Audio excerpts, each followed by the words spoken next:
You have your personal life, but you also have your professional life. You got people asking you about Taylor Swift and Travis. You got people asking about everything. Yeah. How do you balance and keep things private and versus? For me, that's really the thing where I try and put the most energy into. How am I with my friend? How am I as a friend? How am I as a coworker? How am I as a husband? How am I as a son? All those things. So to me, that's kind of what I took away from it. I think I've always been a pretty grounded person, and for me, acting, it's something that I absolutely love. Some people believe in eternal life, others not so much, but you've certainly thought about it. And for me, I just think that the most important aspect of living my life is relationships. So Miles Teller just casually hinted at double dating with Taylor Swift and Travis Kelce. Wait, what? Yep. The same guy who brought back the Top Gun mustache is now joking about splitting appetizers with two of the most famous people on the planet. But the real twist isn't about celebrity dinners, it's about why Teller thinks their engagement is actually the start of something way bigger than headlines. Want to know why his take feels so refreshingly different from the usual Hollywood fluff? Stick around because this one will surprise you. Before we move on, I'd like to ask you a small favor. If you appreciate this content, please take a second to like this video and subscribe to the channel. Over 98% of you watch the videos without subscribing. It costs you nothing, but it makes a huge difference to us. So did you click the subscribe button? Great. Thank you so much. Now, back to the video. Why would a Hollywood actor, a guy who has starred in huge movies and worked with the biggest names in film, suddenly find himself chatting about double dates instead of his latest award campaign? That's the part that makes this whole thing so entertaining. You expect Miles Teller, the guy who literally carried half of Top Gun Maverick, to be talking about scripts, stunts, box office numbers, but instead, he's throwing out casual jokes about sitting down at dinner with Taylor Swift and Travis Kelce. Not a press conference, not a sold-out arena, just a dinner table. Where would you want to spend your eternity? I would want to spend my turn. It would be like a simple version of kind of life where I would have my friends and my family and those who have passed away, and we'd all kind of live in the same neighborhood. You're shooting a role that makes you think a lot, and there's a lot of decisions, whether it's love, thinking about eternity.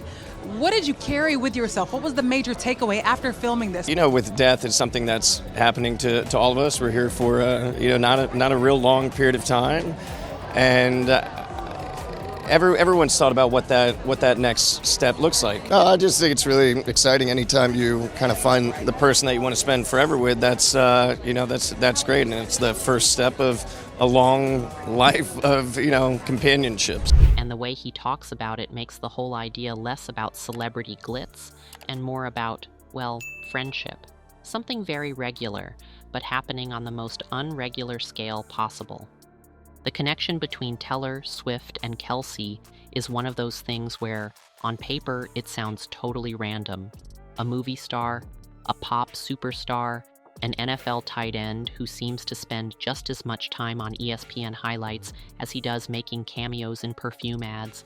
But for them, apparently this isn't some Hollywood networking stunt or a publicity play. Teller and Swift's friendship has actually been around for years, and she even roped him into one of her music video shoots. And then Kelce? Well, dating one of the biggest stars in the world doesn't exactly make you a hard guy to spot in the crowd, so now there's this small circle where you could theoretically bump into all of them. And Teller's wife, Kaylee, who, from the way he describes it, fits into this whole thing very naturally. What makes his comments stand out is that people always expect celebrities to turn even personal stuff into a headline. Someone with his resume could have gone down the typical path. Lots of glowing words about Travis winning championships, Taylor topping charts forever, maybe sliding in a humble brag about producers texting him scripts while he's ordering a drink. Instead, he flips the whole thing. When the topic comes up, Teller doesn't swagger about the perks of having ultra-famous friends. He talks about the thing that matters to him most, finding a lifelong partner and celebrating other people who've done the same. Picture this for a second because it's jarring. Swift is singing for 70,000 screaming fans. Kelce is sprinting into the end zone in front of millions watching live on TV. These two live at the very height of public attention. Then you plop them at a restaurant booth, sitting across from Teller and Keeley, passing around nachos, or maybe debating if guac is worth the extra charge. It sounds ridiculous, but also completely believable the way Teller frames it, because he's always been someone who laughs off the excess. He's admitted before that he loves acting, but doesn't wake up every morning thinking about trophies or critics. His line has always been clear: family and relationships come first. Everything else is just his day job. And that's where the comedy sneaks in. People imagine celebrity double dates happening in private sky lounges or $5 million villas, but he paints a very different picture. According to his vibe, hanging out with them probably isn't that different from what you or your neighbors might do. A couple of couples, grabbing food, maybe watching a movie later, someone standing up saying, "Do you guys just want to order in instead?" It shrinks this huge idea of stardom into something you can wrap your head around: a takeaway bag on the counter and a cluster of people deciding who pays the Uber Eats fee. The part that makes you really pause is how casually he holds the balance. Think about it. The guy's close to two of the most globally visible figures, and yet he speaks about them like any other friends in his circle. He doesn't hype them up to sound like superheroes. He makes them sound approachable. And that's the teasing charm of the double date talk. It's not a Hollywood stunt. It's a reminder that even when the cameras shut off and the jerseys get folded up, Taylor and Travis want what all friends want: comfort, honesty, and a lot of laughs. That angle flips expectations. Because while you think you're going to hear about red carpet perks or industry gossip, Teller's outlook drives home a pretty personal truth. For him, being a movie star isn't the whole point of life. Being surrounded by people who genuinely care about you is. And the way he draws that line in such an ordinary, funny way makes you start to see stardom with a completely different definition. Miles Teller's talk about double dating sounds like some goofy Hollywood gossip, but that's not what it really is. What he's pointing out is simple. Fame is temporary.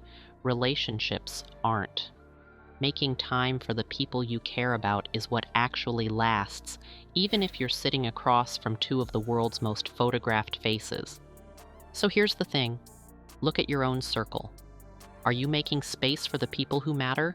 Or are you too busy chasing distractions? Because even the biggest stars want the same thing. And yes, they probably still fight over who orders the fries.